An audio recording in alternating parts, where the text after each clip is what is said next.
ঠাকুর প্রায়ই ভক্তদের বলতেন, আমাকে শক্ত হাতে বাজিয়ে নিবি, যেমন করে শানের ওপরে মহাজনে টাকা বাজায়।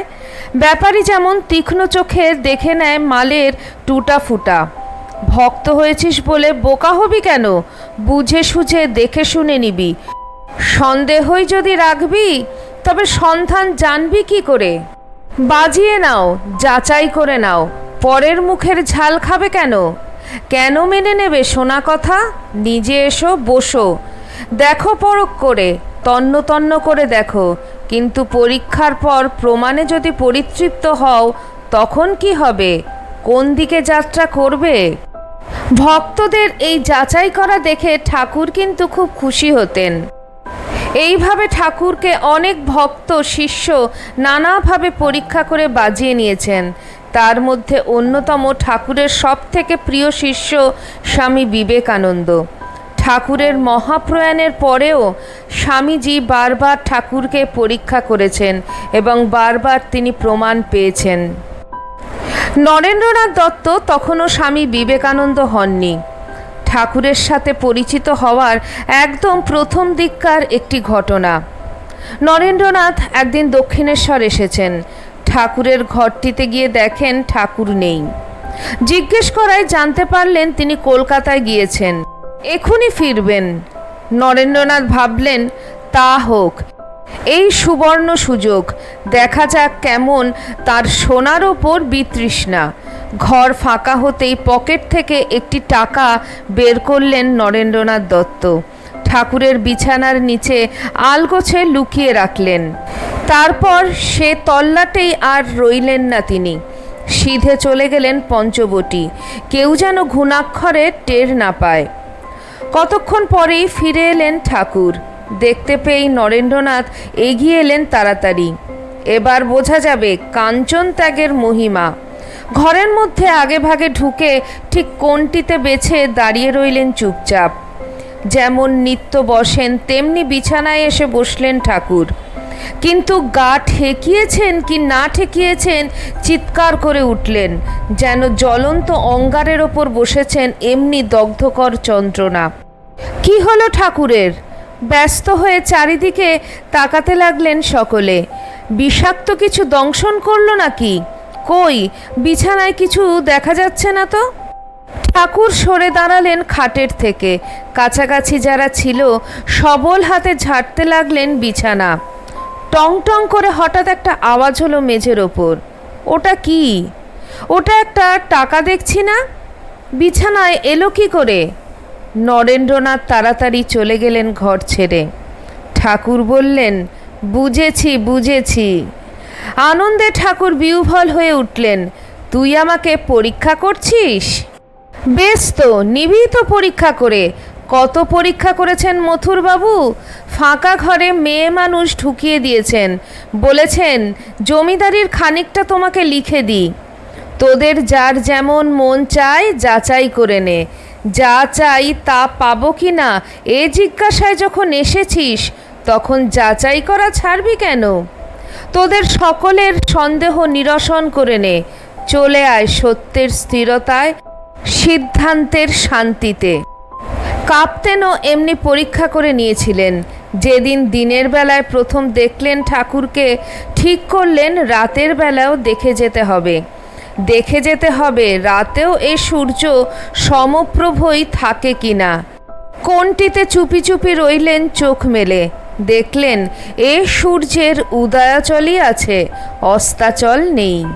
ঠাকুরের একজন ত্যাগী ভক্ত স্বামী যোগানন্দ মহারাজ, তিনিও ঠাকুরকে যাচাই করে নিয়েছিলেন। শুনুন সেই কথা। দক্ষিণেশ্বরের জমিদার নবীন রায়চৌধুরী, তার ছেলে যোগিন, বিয়ে করেছেন, তবু রোজ রাতে বাড়ি যান না। প্রায়ই ঠাকুরের কাছটিতে পড়ে থাকেন।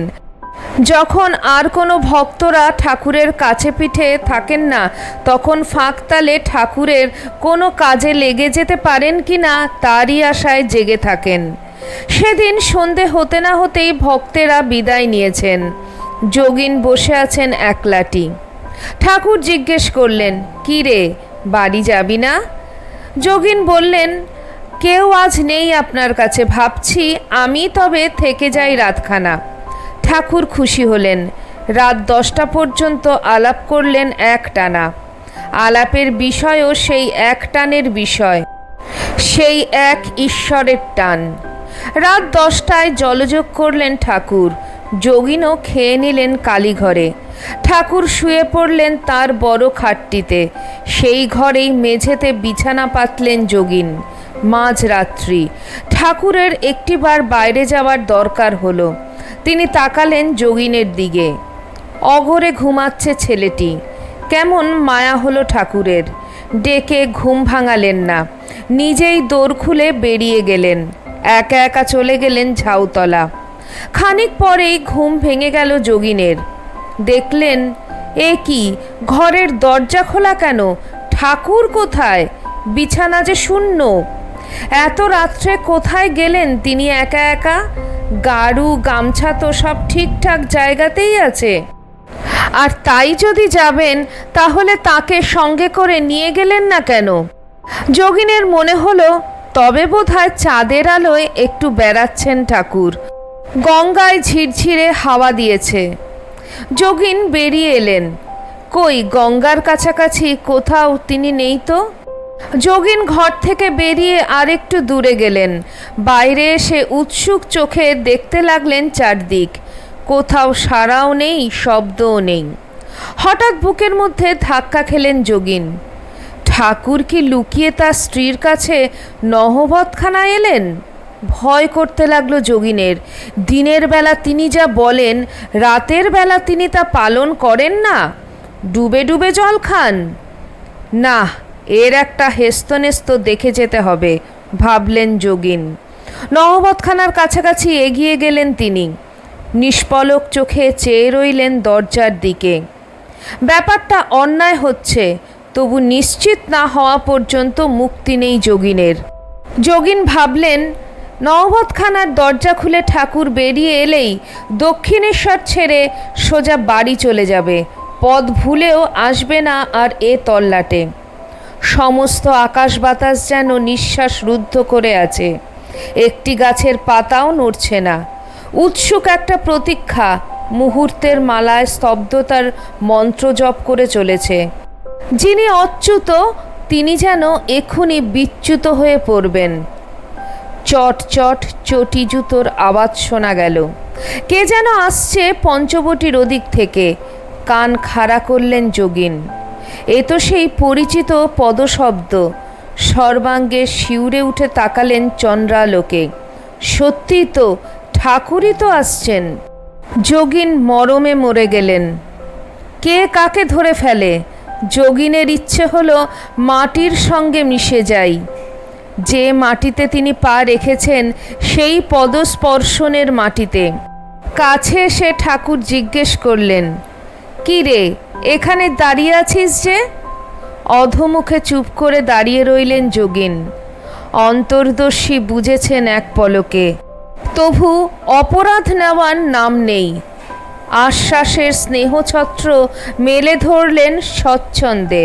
বললেন, বেশ বেশ, এই তো চাই। সাধুকে সহজে বিশ্বাস করবি নে। সাধুকে দিনে দেখবি, রাতে দেখবি, তবে বিশ্বাস করবি। নে চল, ঠিক করেছিস, এখন ঘরে আয়। ঠাকুরের পিছু পিছু ঘরে ঢুকলেন যোগিন। সারা রাত আর ঘুম এলো না যোগিনের। মনে মনে বারংবার ক্ষমা চাইতে লাগলেন সেই ক্ষমাময়ের কাছে।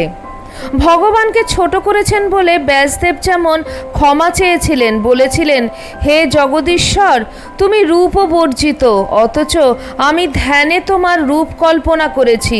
তুমি অখিল গুরু, বাক্যের অতীত, অথচ আমি স্তব স্তুতি করে তোমার অনির্বচনীয়তা নষ্ট করেছি।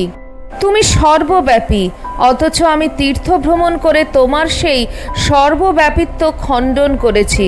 আমি ঘোরতর অপরাধী, আমায় মার্জনা করো। ঠিক তেমন করেই আকুল অনিদ্রায় ক্ষমা চাইতে লাগলেন যোগিন। তুমি সংশয় পরিলেশ শূন্য, অথচ আমি আমার আবিল মনের কুটিল সন্দেহের ছায়া ফেললাম তোমার ওপর। প্রভু, আমাকে ক্ষমা করো। তোমার পরিচ্ছন্ন দৃষ্টিতে আমাদের ঘনচ্ছন্ন দৃষ্টি সংশোধন করে দাও। শ্রী শ্রী ঠাকুর রামকৃষ্ণ পরমহংসদেব বলতেন, প্রকৃত সাধু তিনি যার মধ্যে কাম ও কাঞ্চনের প্রতি আসক্তি নেই, যিনি ঈশ্বর ছাড়া অন্য কিছু চান না এবং নিষ্কাম ভক্তি ও জ্ঞানে প্রতিষ্ঠিত, তিনিই প্রকৃত সাধু। তাই তো তিনি বারবার বলেছেন, বাজিয়ে নাও, যাচাই করে নাও, পরের মুখের ঝাল খাবে কেন? কেন মেনে নেবে শোনা কথা? নিজে এসো, বসো, দেখো পরখ করে, তন্ন তন্ন করে দেখো। ঠাকুর বলতেন, ভক্ত হয়েছিস বলে বোকা হবি কেন? বুঝে সুঝে দেখে শুনে নিবি। তাই ভক্তরা যখন ঠাকুরকে যাচাই করতেন, তাকে পরীক্ষা করতেন, ঠাকুর খুব খুশি হতেন, ভক্তদের উৎসাহ দিতেন। এতক্ষণ আপনারা শুনছিলেন ঠাকুরের ভক্তরা ঠাকুরকে অনেক সময় কিভাবে যাচাই করতেন। ভিডিওটি আপনাদের কেমন লাগলো অবশ্যই কমেন্ট সেকশনে কমেন্ট করে জানাবেন। চ্যানেলের নতুন বন্ধুদের কাছে একান্ত অনুরোধ, চ্যানেলটি সাবস্ক্রাইব করে আমার পাশে থাকবেন আর পাশে থাকা বেল আইকনটি অবশ্যই ক্লিক করে দেবেন, যাতে আমার পরবর্তী ভিডিওতে আপনার সঙ্গে আমার আবার দেখা হয়। তাহলে আজকে এই পর্যন্তই। সবাই ভালো থাকবেন, সুস্থ থাকবেন। আবার খুব শিগগিরই দেখা হচ্ছে আপনাদের সঙ্গে কোনো একটি নতুন ভিডিওতে। জয় ঠাকুর, জয় মা, জয় স্বামীজি।